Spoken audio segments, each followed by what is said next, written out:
The Venture X card from Capital One gives you more of what you love, like premium travel benefits and access to Taylor Swift tickets. Oh, I do love her. Earn 5 times miles on flights and 10 times miles on hotels through Capital One Travel. Enjoy your stay in Suite 13. Whoa, 13? That's Taylor's lucky number. Plus, get access to Taylor Swift The Eras Tour, presented by Capital One. Maybe I'll see you there. The Venture X card from Capital One. What's in your wallet? Terms apply. See CapitalOne.com for details. I don't know what most white people in this country feel. I can only include what they feel from the state of their institution. Now, this is the evidence. You want me to make an act of faith, risking myself, my wife, my woman, my sister, my children, on some idealism which you assure me exists in America, which I have never seen.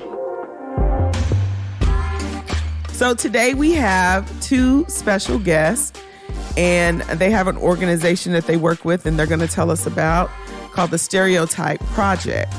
We have with us Gian Franco Wilson and Liz Kim. Welcome, Hi. guys. Hi. How are y'all doing? Thank you for having us. Doing well. Yeah, we're glad to have you guys. And so I always start the interviews off with you telling us about yourself. And it doesn't have to be anything like, your credentials, unless you want to, something heavy. It could be just something about yourself that goes beyond this work that you do. So who is Gian and who is Liz? Yeah, my name is Gian Franco. Very, very excited and thankful to be here. Outside of this work, I'm a filmmaker. I am very, very passionate and engaged in media. And through the pandemic, I can't say during, because we started before and we finished sort of halfway through.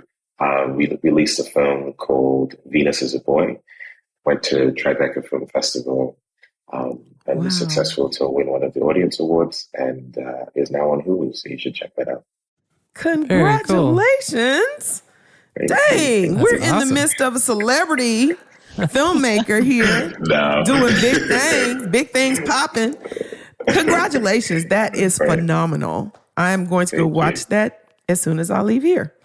So thanks for sharing. I'd love to hear your thoughts on it too. I will follow up. And Gian, you're Trinidadian? Yes, I am. Okay. So tell us about that. Yeah, I was born in Trinidad. I grew up in London. I left Trinidad when I was about a year old, and moved back to Trinidad when I was about 14. So what ended up happening is I got the accent and some very vague nostalgic memories, and that's about it. And so I came back to Trinidad, and I lived here in Trinidad. Well, that's where I am now.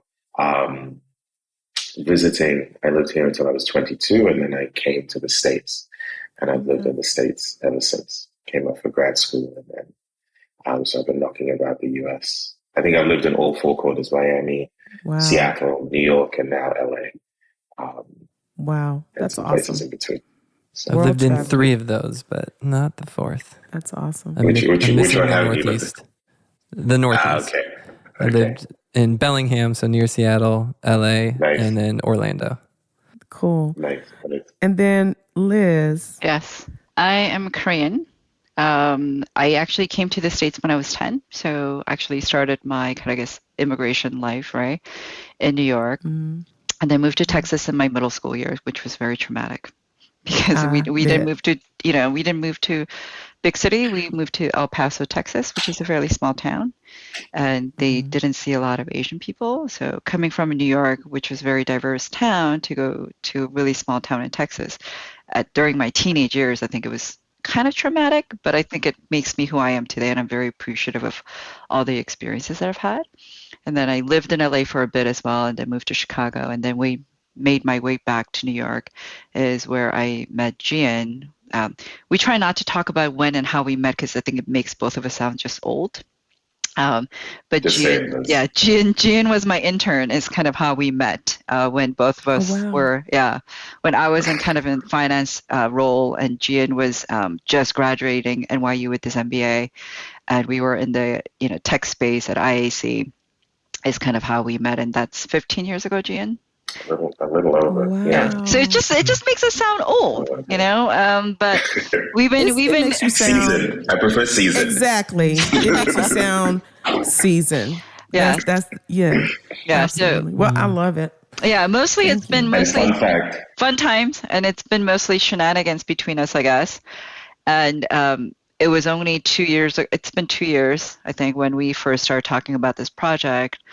And, we became co-founders of this officially, I guess, beginning of last year. So it's been a little over, it's been about 18 months, I think. Right, Jan? Yeah. Yes. Wow.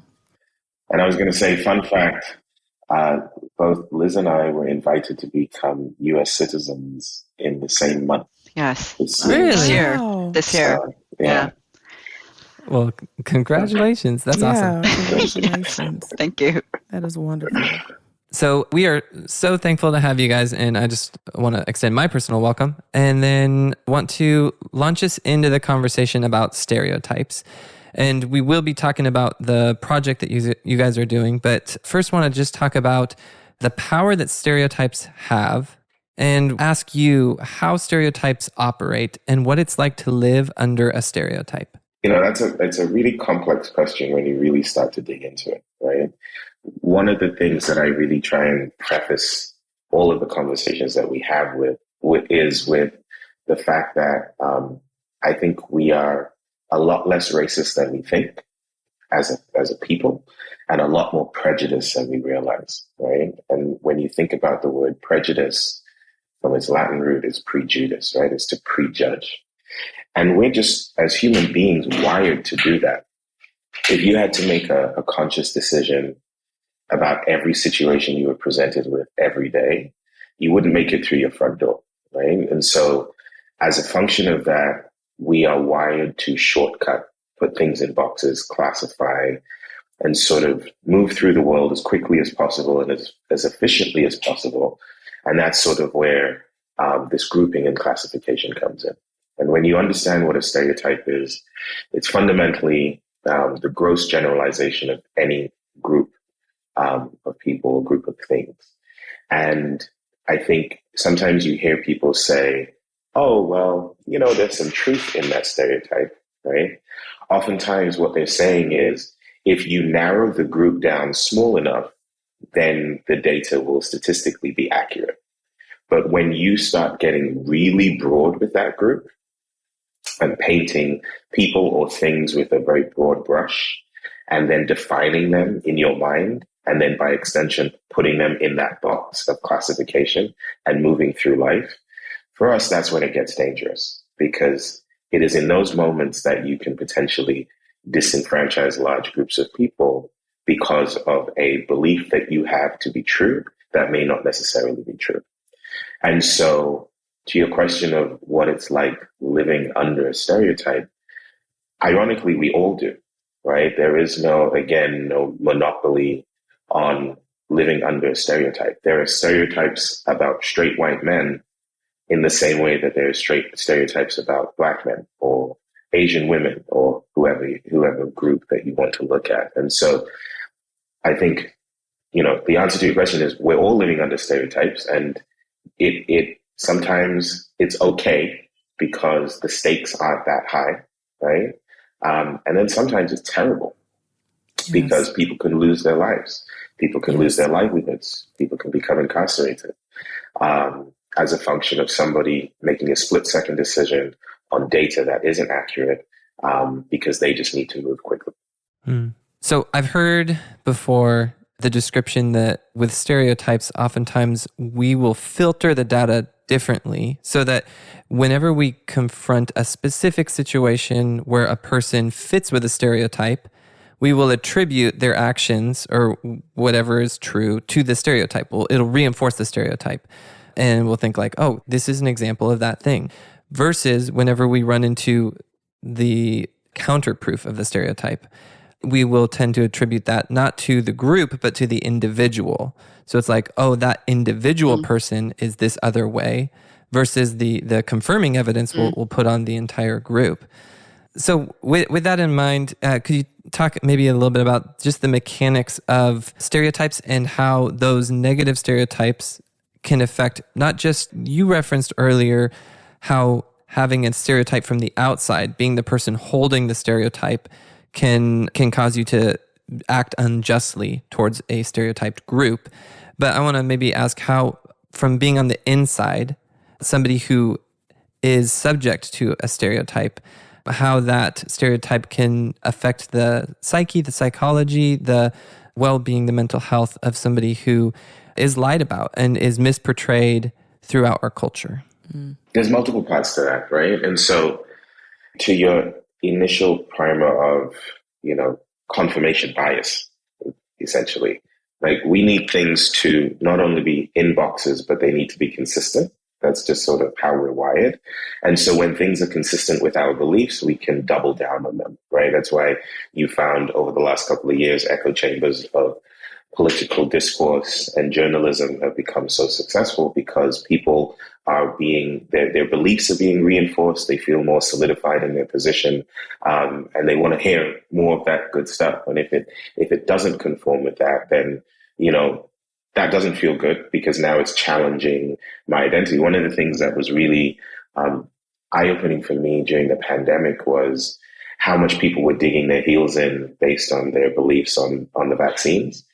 And after doing some reading, it was sort of what came out was this realization that people and their beliefs become inextricably linked. And as a result, people feel if you challenge their belief, you're challenging them. And it makes it harder for them to change their beliefs if they feel like they are being personally attacked and personally challenged, right? So there's a lot of psychology in just us trying to exist in the world as human beings that lead into a lot of these really, really dangerous things. I think living under the stereotype, though, it's tough. There's this connotation that, oh, well, there are positive stereotypes, right? There's Asian people who are good at math. That's a positive stereotype. But then you look at it through the lens of, well, what about Asian people who aren't good at math?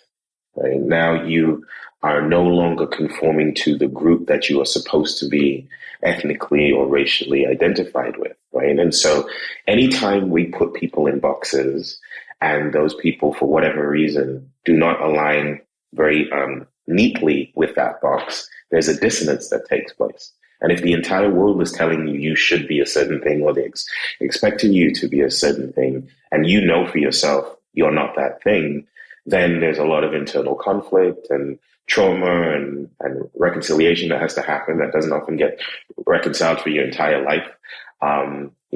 There's somebody said we spend our entire lives resolving our issues from our childhood. Like that is what living is all about. And I think that's what we're trying to do with the Stereotype Project is that, yes, you may have these shortcuts, you may have these preconceived notions, but before you do or say anything that may impact another person, just take a moment to sort of determine whether or not you're moving forward with that stereotype in a way that can be dangerous. I think the last thing I would say is that we are so multifaceted. You can look at somebody and put them into a box, but there may be 100 other interests or groups that they are members of that are not immediately obvious. And when you put somebody in a box like that and reduce them to this gross generalization of one of the groups that you've identified that they're a part of, you're taking away their complexity. You're taking away the nuance of their existence. Yeah. With the example that you gave of Asians being good at math, the thought that hits me is that if there's an Asian man who is good at math and you just filter it through the stereotype, then you're not giving him credit for all the hard work that it took, that he, as a human, put in just as much hard work as any other human would have to put in to be good at math. And it's like dismissive of the accomplishment. And then if he's not good at math, it's almost like, well, you had this advantage of being Asian and you're not good at math, when in reality, that advantage isn't there. It's just like a product of the stereotype. So it almost becomes a discredit to him. That's not fair, because some people just have other interests that they pursue. Not everything requires math. And so either way, it can be harmful. And then when you take the harmful stereotypes, Black men being violent, and that being used as an excuse for just subjecting Black men to violence and state control, then it becomes really harmful and painful. And we had some examples of stereotypes that I know you guys prepared, and I wanted to turn towards that and ask you guys, what are some of specifically with, this is Black History for White People, so specifically anti-African American, anti-Black stereotypes. What are some examples of those? And maybe we could talk through also with that what some of the effects of those stereotypes are. So there are a few, and I think if we look at it through sort of the historical context, you can start with slavery, right? And so out of slavery, there were two main ones that came out. One is sort of the mandingo, or the over-sexualization of the Black man, or just sort of the Black brute, right? The aggressive, hyper-aggressive Black man. And from the history of that was a function of, the slavery and the auctions of Black men. And oftentimes they would use the body parts and the physicality of Black men to justify the prices that they were charging when they were auctioning them off, right? And so that was not even seen as a positive, but it was presented as something positive in an effort to sell. But then once they became under the control, it was used as a tool as a tool of fear, right? And so now the Black man is a Black brute and he's dangerous, and protect your white wives, and all of the narratives that came around that, and the purity of your white wives as well, as it related to the over sexualization, because that's all these Black brutes want. That's all these Black brutes are good for. That's sort of the origins. But you see it pervasive today in mass media in terms of in movies and in TV shows around the narratives of the stock characters that writers and producers and directors will go to convey a story, right? And I think, that and many of the other stereotypes that you will come across, people fall into them, Black people as well. There was a study out of CUNY, New York, I believe, that showed that Black people, and I don't think this was unique to Black people, but Black people were more inclined to believe negative stereotypes about themselves than the people sort of imposing those stereotypes. And there's that internalization and that reconciliation that happens, or an attempted reconciliation that occurs. And then you just see people sort of going to these stock characters or reinforcing those stereotypes in media, but having no idea of the history and sort of where they came from as well. Mm-hmm. Yeah, I think of the example of how media overportrays Black people as poor. And so there's a stereotype of Black poverty. But then the result is that because of that stereotype and that bias, if you like Google image search for a poor person for a news story, it's mostly Black people who are depicted because of the stereotype. And then it gets reinforced to where there's about a 50% overportrayal in media of Black people as poor. So they are overrepresented in the images that are shown. But then it's harmful both to Black people because the stereotype can be used to be biased against Black people in a variety of employment situations, or just there's negative sides in politics to that stereotype. But then it's also harmful to white poor who basically get ignored as being the reality of white poverty is oftentimes just completely overlooked. And so it's harmful to both groups. But I wonder if you could maybe talk through some of the other ones. What are some of the other stereotypes? You were talking about the portrayal in media. I think one of the things that's really interesting with that is how susceptible everybody is to that. Like even if you are part of the group that's who feel that you may be unaffected by those portrayals. So, for example, Black men being violent and criminals and more likely to be incarcerated and all of those things. It becomes a self-fulfilling prophecy, right? So the origin of that was from the transition and the abolition of slavery into what effectively became a police state, right? And so to justify, the lynchings and the arrests or the over arrests and the brutality that existed shortly after slavery, because they couldn't do that under the law of slavery anymore, that just transitioned to sort of a police state. And so in an effort to justify all of that behavior, you would start seeing these portrayals, be it in whatever the media was at the time, print journalism or what have you, or in posters and propaganda, that all of these things were justified because the African-American man was more criminal, was more aggressive, was more likely to commit crimes, right? You fast forward that, or you continue that, I should say, over the decades, and now it's a commonplace stereotype, a commonplace trope in movies and TV shows, and particularly the news, right? And so there's an over-indexing of portrayal of Black people as criminals in the news. Media Matters for America did a couple of studies on this and showed that there were particular stations that would over-index, but all of them would, right? Some more than others. But what was really interesting for me from that was the fact that the police watch the news too, right? And so they are now being susceptible to this belief and this narrative. And so that now defines their behavior, not because every single police officer is a racist or wants to just go around brutalizing Black people, but if that is what they are being bombarded with continually, not only are citizens susceptible to this belief and perpetuating that stereotype, but the very people who are supposed to be a little bit more objective in how they carry out their job, they're human beings as well, and they're going to be susceptible to the propaganda. So you see some Black people minding their own business, but you have in your mind that Black people are more likely to commit crime, then you're now more likely to want to go and stop and search and do things that constitutionally you probably shouldn't be doing.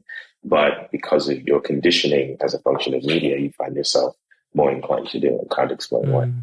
So it feels like a lot of stereotypes are created as tools of oppression. So when we think about the welfare queens, you know, the stereotype of Black women not being good mothers, which the truth being that Black women were prevented from being mothers because they were enslaved. So, you know, or Black babies would go malnourished because Black women would have to nurse white children over their own, or Black women had to work to survive, so they weren't able to be, you know, homemakers in the conventional sense. Like, you know, many Black women were forced to work.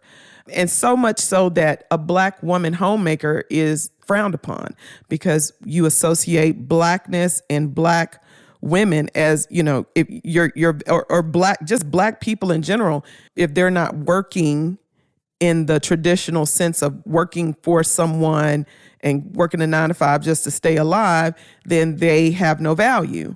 It's like, how are you not working? You basically created to work. And so I believe some stereotypes are born from just stereotypes of you know, just reducing people, but then some are created as tools of oppression. Absolutely. So that was actually the genesis of the Stereotype Project. So I was in Philly, I was consulting, and it was a 2015 general election, leading up to the 2015 general election, and Trump's meteoric rise. And I'm watching this happen, and I'm like getting really frustrated because I'm like, how did we get here? The country is literally fracturing in real time, and you're watching people talk past each other, not just in political discourse, but in communities, right? And you know, anytime I find myself in a situation that I personally don't like, I'm like, how did you get here? What did you personally do to contribute to the situation that you're in? And I kind of turn that question to the country. And I was like, how did we get here? And so that sent me on this odyssey of research, Google Scholar, and reading a bunch of books. And I think one of the things that really popped out to me was this notion of propaganda, this deliberate propaganda, mass media by whoever is in socioeconomic power at the time, using it to create very specific narratives about groups of people. And then most of the country who doesn't have the opportunity to interact with people who don't look like them, using that as their default narrative of who those people are. right? And so as a Black man in America, it was very visceral and evident because, people see me and then I open my mouth and then I tell them I'm from Trinidad and I tell them where I've lived and then you see them doing mental acrobatics while they're talking to me. And it goes from, general suspicion to, oh my goodness, my nanny was from Trinidad and Tobago when I was growing up. And, all of this very positive affinity towards the Caribbean. But that's not unique to African Americans. You look at the lavender scare, you look at the narratives around Asian Americans at the turn of the century and the internment camps and all of that propaganda. It's been very, very deliberate. I don't want to say in most cases because we're still doing the work to find out all of the stereotypes, but that was the beginning. It was this realization that, oh, this is intentional, this is deliberate, and it's being disseminated via mass media. Yeah, I remember a specific moment in around that time period where the Trump administration started posting a running list of crimes that immigrants would commit. And it reminded me that the German government or Hitler directly during like the Holocaust period had a list that they would update of any crimes that Jewish people would commit. Because the reality is every type of person commits crime in a society. But if you start just only showing when one category of person commits a crime, then it becomes this like whole running list. And it started to shape animosity towards Jewish people. And, there was already some there, but it like furthered the animosity towards Jewish people in a way that helped to excuse or make people look the other way as Jewish people were rounded up, were put into the ghettos, and then were ultimately killed through the Holocaust. And how the power that has to turn a society on to a stereotype, and then seeing that being done with immigrants, when I know from having researched it that immigrant communities actually commit crimes at lower rates than native-born Americans, but they are more likely to have crimes committed against them than native-born citizens because criminals know they can't go to the police without fear of deportation.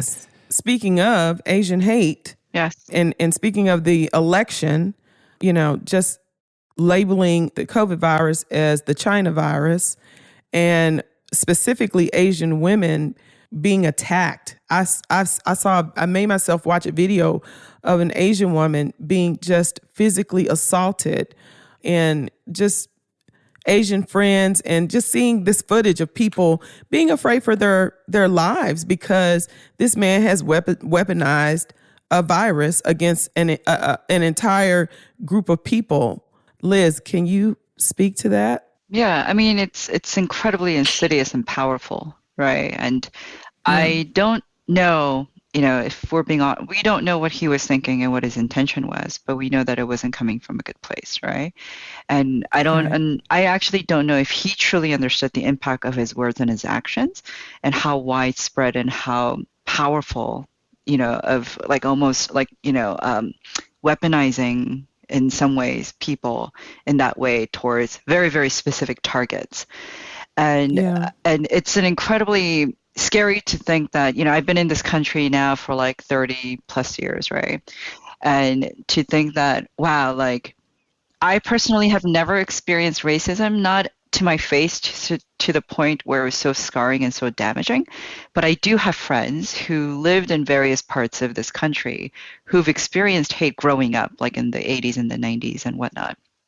But we connected around Asian hate, when all that violence was happening around the country, and we couldn't believe it, right? That like, wow, 30 years, 40 years of being in this country, like it felt like we were moving backwards in time, but also because of how information spreads now versus how information spread back in the 70s and 80s, it felt like it was exponential.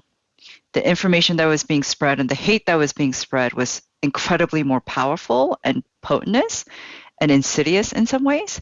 And as an Asian woman who don't usually think about my race that often, to be honest, because I live in a fairly safe area, and I think I have, enough, street smartness to do what I need to do, survive, right? Even I was scared. And I think that speaks volume as somebody who lives very close to New York and being in New York all the time. Like, it was a very scary time. And I don't know even if today, if that's completely gone away, because we are surrounded by people all the time who are emotionally, mentally may not be stable. And those kind of hatred and those words may still be lingering within them. And now they may completely be rewired in the way they view Asian people, generally speaking. And I'm not going to be able to discern if the person, that I'm sitting next to on a bus or in a subway or walking towards me on a street, what their state of mind is and how they would perceive me because of the color of my skin and because of the way I look. And, the fear is real. Fear is scary. And some of us live with it more regularly than others, but it is incredibly powerful tool. So then let's turn the conversation here to what do we do about it? Like, how do we, once these stereotypes are so deeply seated in us and in ways that we don't even necessarily know or we're not even aware of, how do we begin to uproot some of the stereotypes? I mean, that was part of, I think, Jian's kind of thesis. So when he wrote this paper and he shared the white paper with me, his thesis was basically, hey, what got us here is exactly what's going to get us out. Right? Creating more balanced perspective about all the groups of people that are out there and creating narrative that's actually factual and not based on any kind of propaganda, right?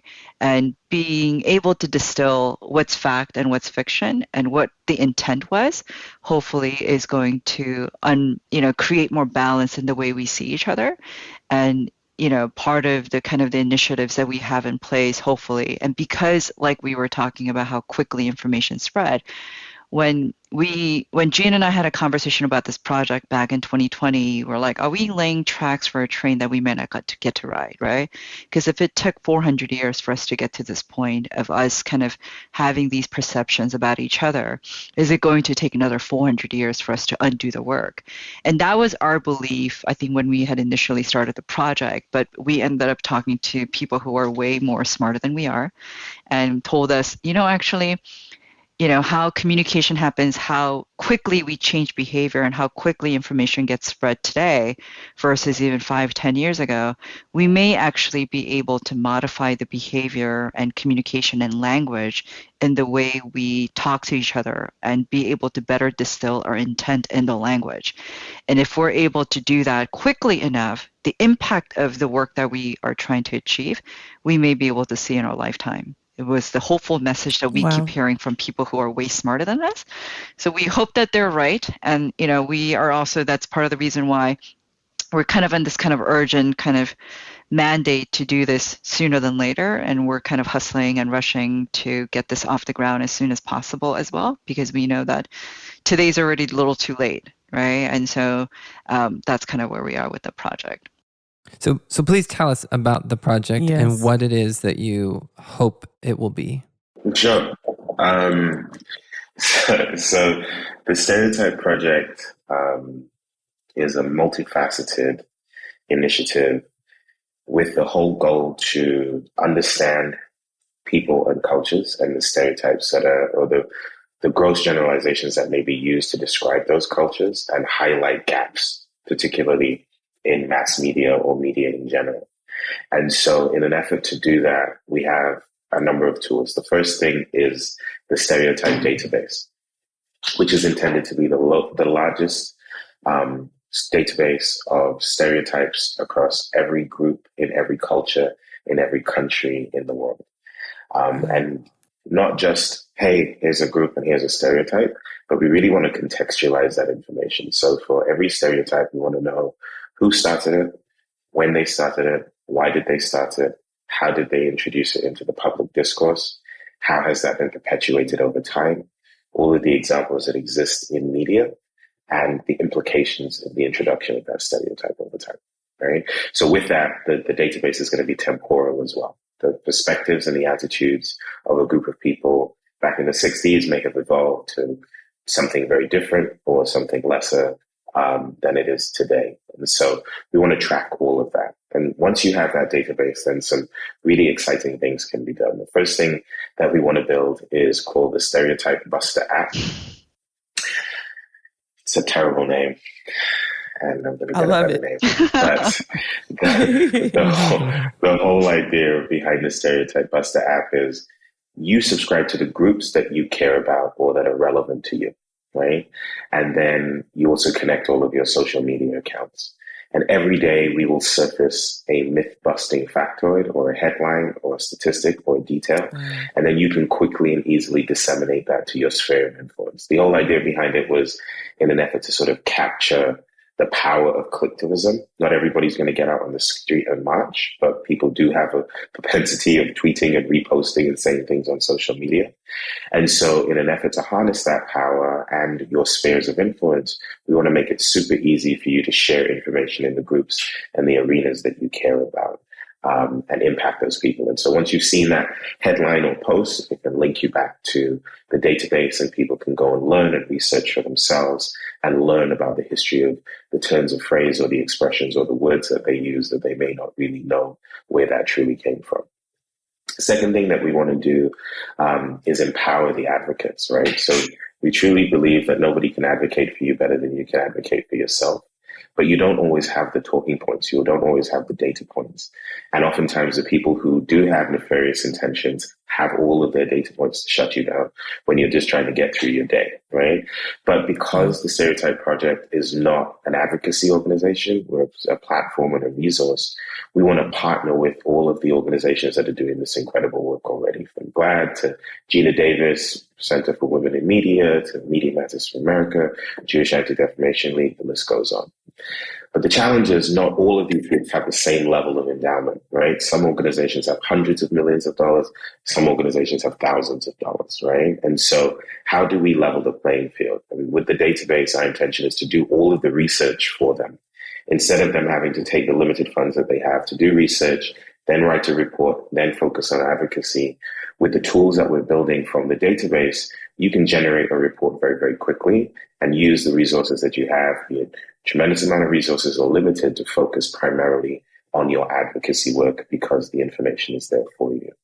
And with that, there's another exciting component of intersectionality. So for all of those organizations that I talked about, they all have a very specific mandate, and it's often very siloed. And every now and again, you'll see groups getting together and doing an initiative that spans maybe multiple groups. But not all of the time are you going to have the time or the resources to go in depth and find research and do analysis and generate reports that covers multiple areas.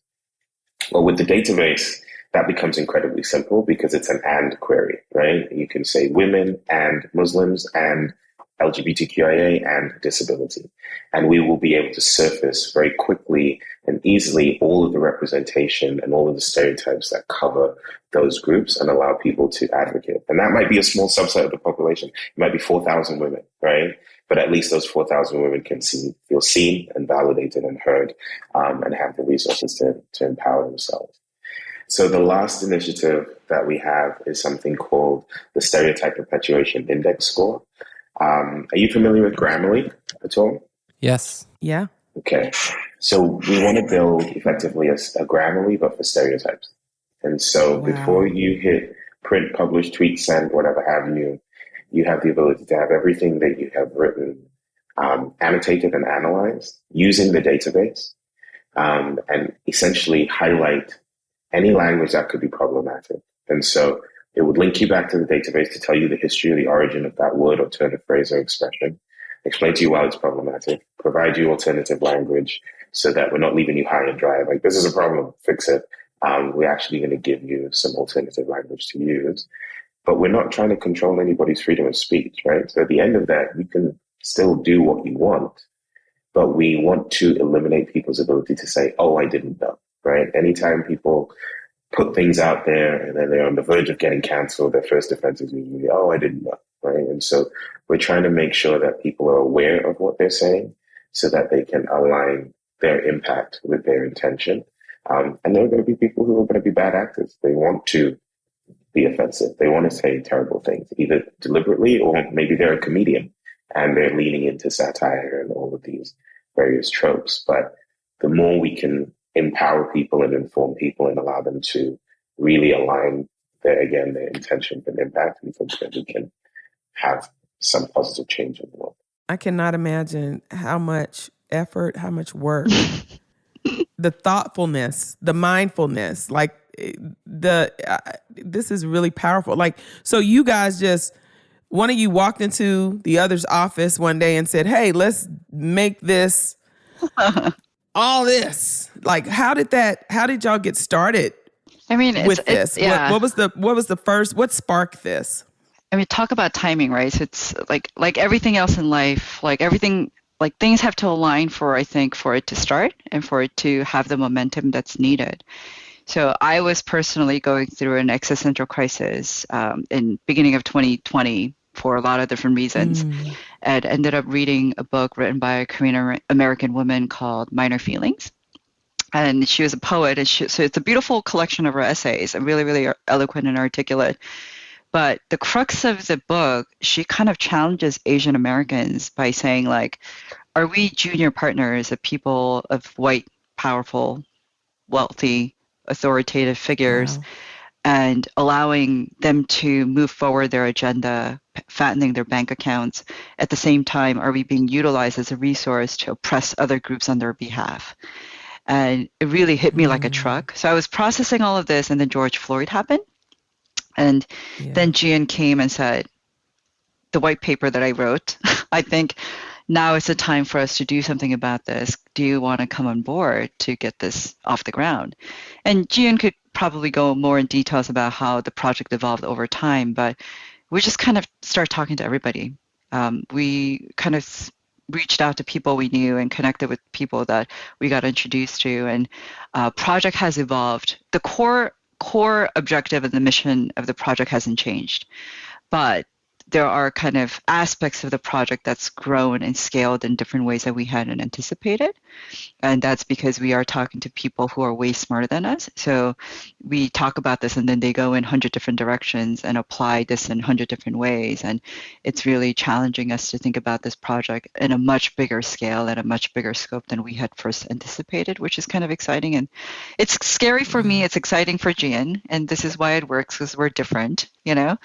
But it's been a journey, you know, and we've actually been in situations. So the database and all the data collection that will happen will sit in nonprofit. So we are not doing the research, but we will be working with academic institutions, people who are way better at the research themselves, to provide the information for us. And we will be just gathering and aggregating this information, creating the infrastructure around it. And what he's talking about, the spell check for Stereotype, that would be on the for-profit technology aspect of it.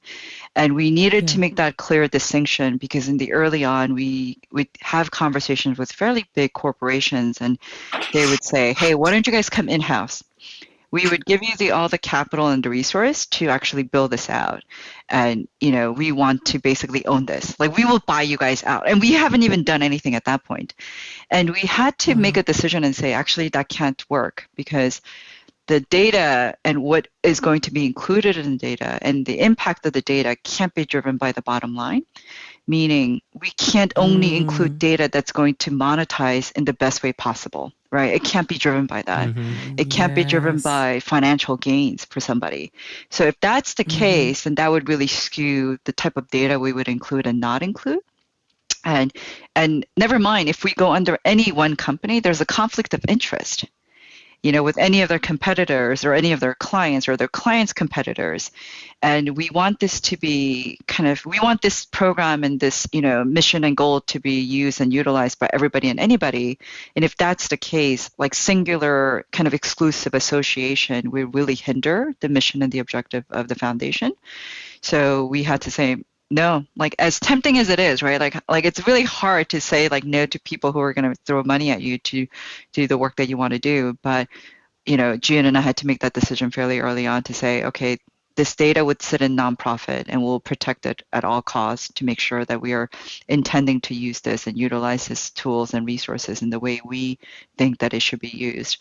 And we're hoping that the for-profit, the technology software that we would license out, and hopefully it will be like an enterprise kind of plug into any operating system or any kind of software or programs or social media platforms that you may have, that will generate enough revenue to eventually support the nonprofit, so that we're we're not relying on external donation to keep that foundation and the data collection up and running, because stereotype evolves, right? Like stereotypes changes over time. So this is a never ending project. It will never be fully completed ever, because we're changing, language changes, culture changes.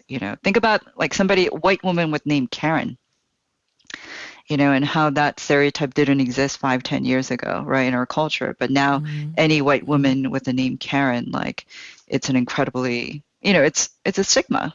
And so the question becomes like, what else are we not aware of at this moment that will evolve, or that would, be created or generated by whoever? And we need to be able to capture that at some point. So it's a massive project, and it will never end. And hopefully this is something that Gian and I could pass on to generations ahead, and we're creating a better future for all of us. Well, Wow. It is an incredible ambition, and I think it is easy to see how it will make a better future. It's more a question of how much you can scale it and how quickly it can start making a difference. We are so excited about just hearing what's happening and about following you. We're going to ask in a minute how we can follow you and kind of subscribe to get more information as you guys launch some of these programs. But wanted to first invite you to, just before we get there, to speak directly to the audience member, not to us here, but directly to the audience member, what they could take away, maybe just like a challenge to them, or some like a send off to the audience member. Speak from your heart. What would you want them to carry away from this conversation? Gian? It sounds like a tough question. It sounds like an incredibly tough question, so I'll pass it on to Gian. I think the takeaway that I would want listeners to take with them is to realize that this is universal. Stereotypes are truly universal, and they are so insidious that you may be harboring stereotypes that you aren't even aware that you are. You've sort of planted it into your brain as fact. And so anytime you find yourself making an assumption or jumping to a conclusion that in your mind is fact, take a minute to just interrogate, where did you get that belief from? And how true is it actually? And I think if we can get enough people to just slow down before they start making very significant decisions that can have very, very detrimental impact to other groups of people, just by taking that minute, you can completely change the trajectory of a situation. Wow. So how can we get behind you guys? What can we point our listeners to in support of the Stereotype Project? Yeah, I think there are probably a couple of ways to do that. So one, we are looking for corporate partners in Giving Tuesday. So we know that that's kind of right around the corner, and we are in full fundraising mode. And if there are corporations who are either have internal newsletters that get distributed, or there's matching programs, or they need people to come and speak about a cause that they want to support, we are here and available to be able to do that. And so Giving Tuesday is November 29th. And we know that a lot of people are kind of planning already for that, which is scary because that means holidays around the corner. So Giving Tuesday is one option, and people could directly donate on our website, thestereotypeproject.org. There's a donate button. So if you want to do that, you could do that. We're also consulting with corporations as well. We did a small project with Apple back in April, which we cannot go into details about because my cats would be, I'm sure, dead. If we talk about it in detail. Or somebody said maybe your phones would explode. Yes, that could also be the case. We don't know. But so we are also partnering with a Jewish nonprofit organization called Shine a Light, and it's around anti-Semitism, and we have a campaign activation that's happening in beginning of December. And so we always say, when you layer in the lens and perspective of stereotype, it broadens the audience. So if you're talking about Asian women, like activation or campaign, usually only Asian women care about that topic. But if you talk about stereotypes around Asian women, are you the type of person who stereotypes Asian women? Then the conversation becomes about everybody else. So we are partnering, we're finding consulting opportunities as well. So they could reach out to me directly at liz.kim@thestereotypeproject.org. Do you guys have like a mailing list there that we could sign up for to get updates? Yes, we do. We will by the time this episode airs. We will add a button. That's We will add a hilarious. button by the time this airs. Yes. Add the button, Yes. y'all. Very good. I love it. Yeah. Well, We do. thank you guys so much for joining us. This was just a thought-provoking conversation. And I mean, of all the things that people feel impassioned to do with their time when it comes to justice and advocacy work, I would have never thought to start an organization. Like, that is crazy. Yeah. But it just goes to say that it goes to show that there's so many ways that we can do this work and still leave a ton of work undone on the table. And the fact that you guys are already thinking about leaving the Stereotype Project as a legacy, I mean, and that you've created this collective to be a part of this project, and you've made it like communal. It's powerful, man. It is powerful. And so I'm so grateful to have met you both, and I'll be following the both of you and just watching and supporting and seeing how this takes off. I'm excited for you guys. Thank you so much for the work that you've committed yourselves to.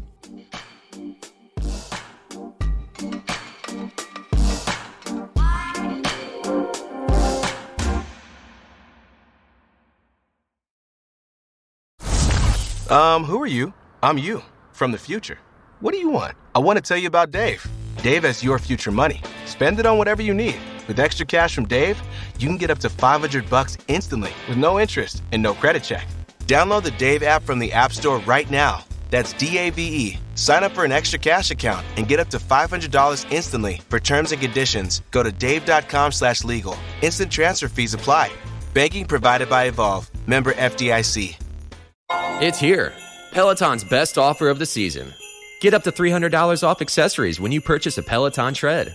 Choose from accessories like a heart rate monitor, non-slip grip dumbbells, yoga blocks, and more. If you've been looking for a sign to join Peloton, this offer gives you everything you need to get going.